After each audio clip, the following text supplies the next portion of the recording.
Siamo in Canavese. La nostra viticoltura è una viticoltura che affonda le radici ai tempi degli Etruschi, che ci contaminarono e dall'alto del Piemonte scesero fino a noi. Nel corso dei secoli questa terra ha visto picchi di avanguardia. Il primo re d'Italia, Re Arduino, è stato intronizzato qui. Abbiamo avuto battaglie per il Risorgimento stimolate da canavesani che erano la mente di questi movimenti risorgimentali. Come non dimenticare Giuseppe Giacosa, dove siamo in un suo vigneto, librettista di Puccini, autore di La Bohème, La Tosca, Butterfly, e poi tutto ciò che abbiamo in mano di tecnologico è nato fondamentalmente qui. Adriano Olivetti, la Olivetti, il primo personal computer, è nato ad Ivrea. Abbiamo dall'altra anche un aspetto geologico che ci aiuta in modo particolare. Questo anfiteatro morenico, unico al mondo per la conservazione, per la dimensione, ha accolto un ghiacciaio immenso che ha lasciato i suoi segni con queste colline.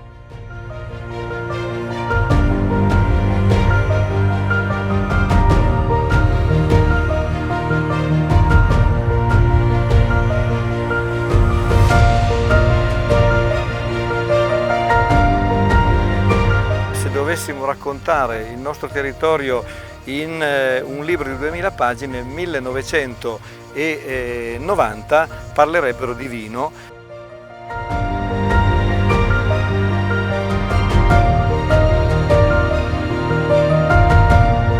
Nell'Ottocento i nostri vini erano i più importanti vini del Piemonte, quelli più premiati, che venivano esportati in tutto il mondo. Poi l'industrializzazione ci ha fatto pagare pegno, per cui l'industria ha attinto alla campagna e sostanzialmente ai vigneti la manodopera, per cui abbiamo perso, si è creato un gap tra dove eravamo e dove potremmo essere oggi, che si sta colmando recuperando questi vigneti, questi terreni così particolari, ricchissimi di erbe, che impattano poi anche sui prodotti tipici.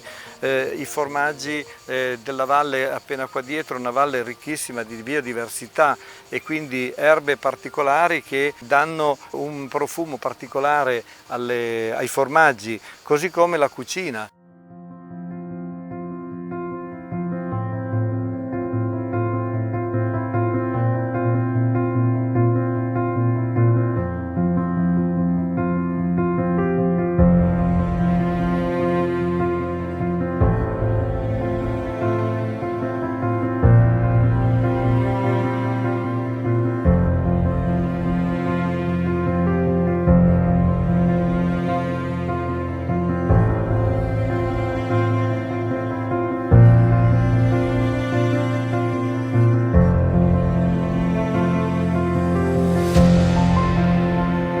Le Tome di Villa nascono nel 1968 a Gauna, in Val Chiusella, uno dei primi paesi della valle, ma nonostante sia il più basso è uno dei più freddi, quindi il posto ideale per stagionare e affinare le tome. Come vedete sono tutte tome diverse perché arrivano tutte da piccole aziende agricole a gestione familiare. Cosa vuol dire? Che ogni singola famiglia produce il suo formaggio, seguendo le tradizioni dei nonni, tutte differenti varietà di erbe che danno un gusto differente nei formaggi. Il nostro lavoro consiste nel prendere il formaggio il prima possibile per poterlo portare nella nostra cantina e affinarlo secondo le nostre tradizioni. Nella nostra cantina si possono trovare formaggi che spaziano da un mese fino ai 2 anni e tutte le varie stagionature si sposano ottimamente con le varie versioni dell'erbaluce che abbiamo qua. Per esempio, con i formaggi più freschi le bollicine sono ideali, con i formaggi di media stagionatura l'erbaluce classico e invece con gli stravecchi 2 anni il passito.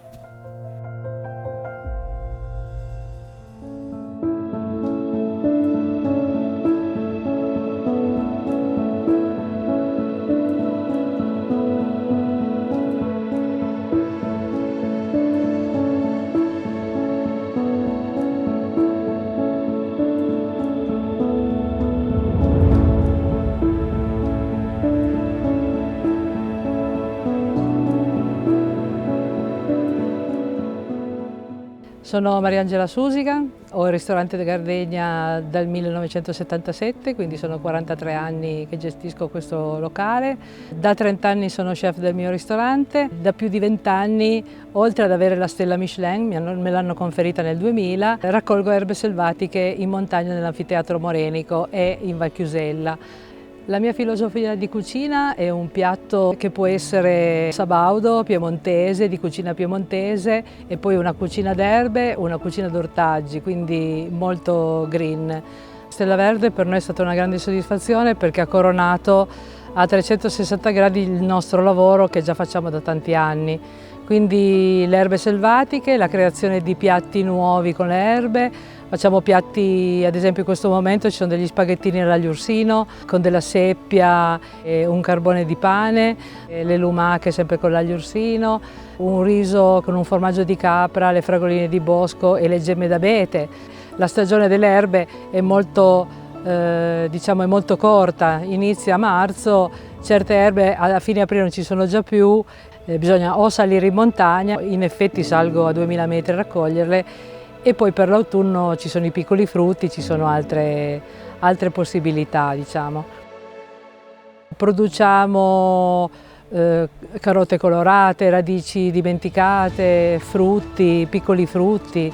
Produciamo dei piatti ma a tutto tondo, nel senso si usa sia il gambo che la foglia esterna. Da un broccolo usiamo la testa del broccolo per fare una tartare di broccolo cruda, l'accompagniamo ad una crema del suo gambo e poi la utilizziamo con un uovo colante e con dell'aglio nero. E quindi rimane ancora comunque dello scarto che diventa il compost per il nostro orto. Facciamo un'economia, diciamo, tutto tondo. Oltre a questo di cui vi ho parlato, sostenibilità per noi è anche sostenere l'attività dei piccoli produttori di formaggi, di vini e di tutto quello che può essere la produzione locale. Infatti da poco è stata creata, assieme a Lucia Papponi Botanica e a Tappero Merlo, un grande vignaiolo dell'Anfiteatro Morenico, abbiamo creato un brand che si chiama Erratica, proprio per fare attività di comunicazione e poi anche di condivisione, di conoscenza da parte del nostro ospite. Ad esempio da Tappero Merlo si raccolgono le erbe in vigna e si spiegano dal punto di vista proprio botanico e poi si cucina, oppure si porta il picnic in vigna.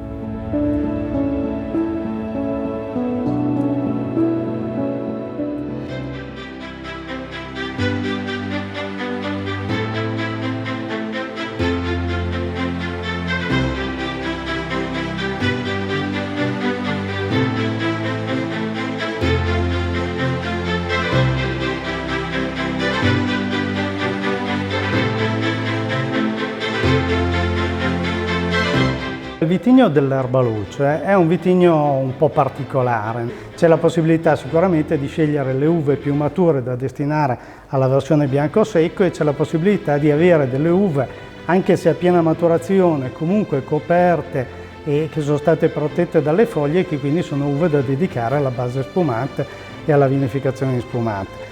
Da parte sua, come DNA, ci porta una buccia abbastanza spessa che quindi lo rende molto idoneo all'appassimento e quindi alla creazione di vini passiti, per cui questo vitigno è famoso. Quindi io direi che la caratteristica è sicuramente l'ecletticità, ma un'ecletticità che vuol dire il saper raccogliere le uve, il saper gestire la vigna e il saper vinificare, e tutti questi saperi messi insieme generano l'ecletticità e la possibilità di avere 3 diverse tipologie molto differenti fra di loro. Il modo migliore per vinificare l'Erbaluce è sicuramente quando la volontà è fare dei vini più di pronta beva, è un utilizzo solo dell'acciaio. Quando si vuole fare invece grandi vini da invecchiamento è sicuramente l'utilizzo del legno, magari anche una malolattica, magari lieviti indigeni che quindi diano tutte le possibilità al vitigno di tirar fuori i propri sentori magari nell'arco di 2, 3, 4 anni.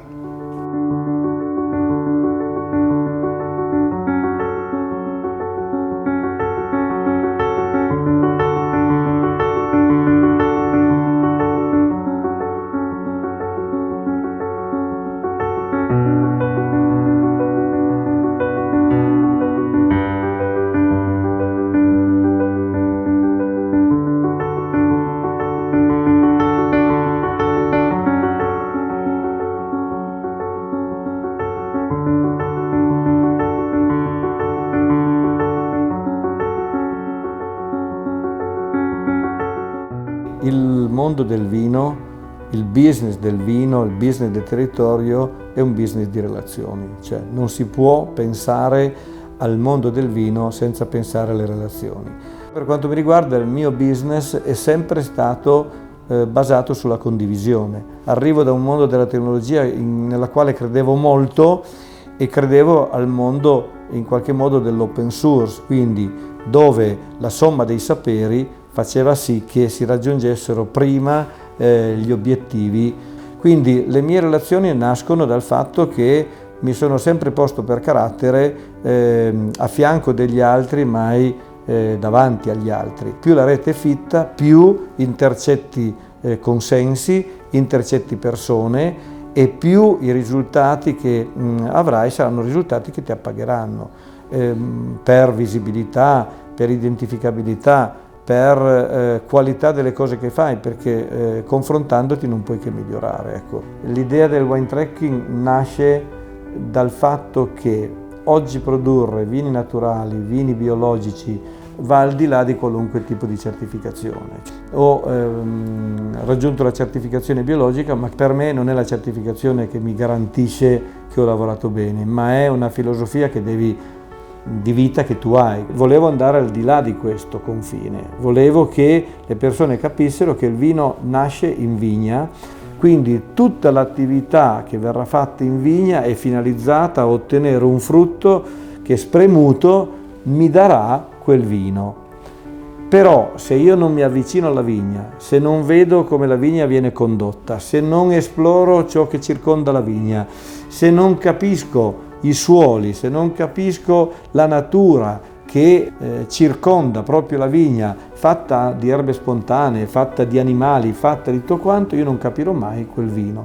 Quindi wine tracking, che è un format anche depositato, vuol dire proprio questo. Vieni, è un'esperienza, scoprirai come questi vini nascono, ma scoprirai anche il territorio dove la vite cresce e scoprirai tutti quei dettagli che un simbolino appiccicato su un'etichetta non ti potrà mai trasmettere. Questo è il wine tracking.